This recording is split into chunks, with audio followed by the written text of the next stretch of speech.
ఏలూరు జిల్లా ప్రస్తుతం నోజుడి మండలం సిద్ధార్థేంద్ర గ్రామ పంచాయతీ. ఇక్కడంతా కూడా ఎస్టీలు. నా పేరు భద్రు నాయక్, స్టేట్ ఎస్టీసీఎల్ కమిటీలో ఉన్నాను. ఇక్కడంతా కూడా రైతు వారీగా అందరూ కూడా కూలి నాలుగు పనులు చేసుకుని జీవిస్తూ ఉంటారు. ఇదంతా మెట్ట ప్రాంతం. ఇక్కడ ఎస్టీ అంటే లంబాడి కులం వాళ్ళు ఎక్కువ ఉంటారు. మిగతా కులాలు ఇతర కులాలు కూడా ఉన్నారు.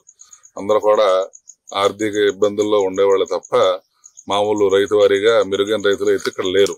కానీ గత ప్రభుత్వంలో చూస్తే 2019 నుంచి 2024లో ఇక్కడ చాలా మంది చాలా అవస్థలకు ఇబ్బంది పడుతూ ఉన్నారు.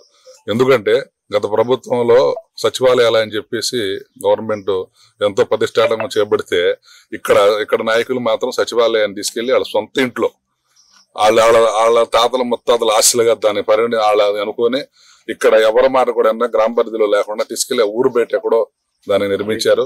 అది ఫారెస్ట్ రిజర్వ్ ఫారెస్ట్ లో ఉంది. మేము ఎంత మొత్తుకున్నా కూడా మా మాటను ఎవరో ఇక్కడ లోకల్ అధికారులు గాని, శాసనసభ్యులు గాని, నాయకులు గాని ఎవరు పట్టించుకోలేదు. అది అధ్వానంగా మారింది. లక్షల రూపాయలు దాని మీద దండుకొని తినేశారు. అది MGNRGS లో మేము దాని డీటెయిల్స్ మొత్తం తెలుసుకున్నాము. MGNRGS లో దాని మీద సిమెంట్ కట్టలు, డబ్బులు, ఐరన్ బిల్స్లు అన్ని చేయించుకున్నారు. అలాగే రైతు భరోసా కేంద్రం అని చెప్పేసి ఒకటి పెద్ద గొయ్యి వేసి అక్కడ వదిలేశారు. ఆ గోతులు చాలా మంది పడి చిన్నపిల్లలు, పెద్దలు, గోదలు, ఆవులు పడి దాంట్లో మరణిస్తా ఉన్నాయి. దాని మీద కూడా మేము కలెక్టర్ గారికి కూడా ఇచ్చాము, వివరణ ఇచ్చాము. మేము ఇంకా వెల్నెస్ సెంటర్ అని అది కూడా కడతామని చెప్పేశారు. దాని మీద కూడా డబ్బులు లేపేశారు. మొత్తం అవినీతిమయం. ఇక్కడ చూస్తే మీకు ఒక్క పని కూడా ఇక్కడ అయ్యింది లేదు. మొత్తం లైట్లు గాని, రోడ్లు గాని, డ్రైనేజీ వ్యవస్థ గాని ఈ 5 ఏళ్లలో కుంటుపడిపోయింది.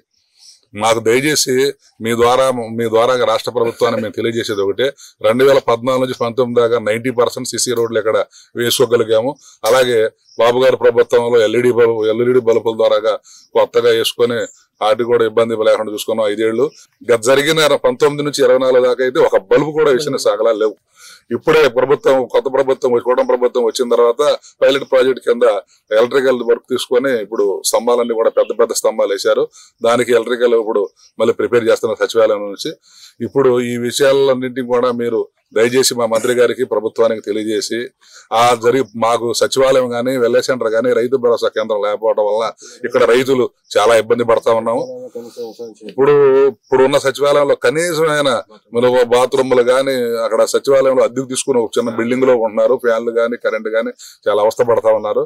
దాన్ని దృష్టిలో పెట్టుకుని మాకు ఇక్కడ గిరిజన ప్రాంతమైన మాకు అది త్వరగా ప్రభుత్వం ద్వారాగా మీరు ఎట్లా తెలియజేసి మాకు సచివాలయం, వెల్నెస్ సెంటర్, అలాగే రైతు భరోసా కేంద్రం.